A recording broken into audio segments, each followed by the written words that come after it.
আমাৰ আজি গুৱাহাটী লোকসভাৰ মানে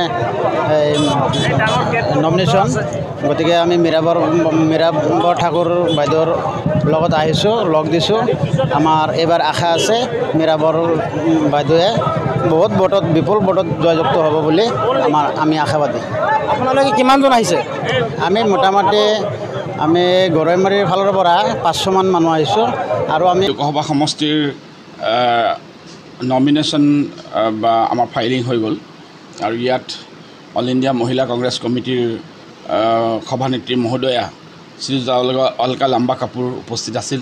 লগতে আমাৰ বিধায়কসকল, প্ৰায় আমাৰ কাৰ্যকৰী সভাপতি জাকিৰ হুছেইন চিকদাৰ, আমাৰ বাকী প্ৰায়খিনি বিধায়ক আমাৰ উপস্থিত আছিল। নন্দিতা দাসেই হওক, আমাৰ যাদৱ দাই হওক, দিগন্ত দাই হওক, আমাৰ প্ৰায়খিনি বিধায়ক বিধায়িকা, গুৱাহাটী মহানগৰ প্ৰেচিডেণ্ট নৱ তালুকদাৰ, কামৰূপৰ কংকন দাস আৰু প্ৰায় গুৱাহাটী লোকসভাৰ অন্তৰ্গত প্ৰায়খিনি কৰ্মী। আৰু কিদৰে ভিৰ হৈছে, জনসমুদ্ৰত পৰিণত হৈছে আপোনালোকে নিশ্চয় দেখা পাইছে। বৰ উলহ মালহেৰে ৰাজীৱ ভৱনৰ পৰা 10 বজাৰ লগে লগে তাৰ পৰা যাত্ৰা আৰম্ভ কৰি 12 বজাৰ পিছত আমাৰ ডেপুটি কমিশ্যনাৰ মেট্ৰ' অফিচত হেঙেৰাবাৰীত নমিনেশ্যন ফাইলিং কৰা হয়। আৰু তাত মই নিজেও জড়িত আছিলোঁ।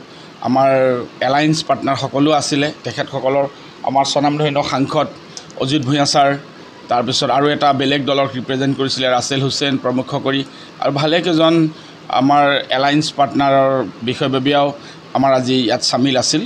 আৰু বৰ এটা সাংঘাতিকভাৱে আনন্দ ফূৰ্তিৰে, উলহ মালহেৰে যেন আজি এটা বিজয় উৎসৱ যেন হৈছে, এনেকুৱা এটা পৰিৱেশ সৃষ্টি হৈছিল গুৱাহাটী মহানগৰত। আৰু মই তাৰ কাৰণে সকলোকে ধন্যবাদ জনাইছোঁ, যিসকলে ইয়াত পাৰ্টিচিপেট কৰিছে, আহিছে। শুভাকাংক্ষীসকল, আমাৰ কৰ্মীসকল, আমাৰ ঘৰত কৰ্মীৰ কিমান ভিৰ আপোনালোকে নিজে দেখা পাইছে অলপ আগলৈকে।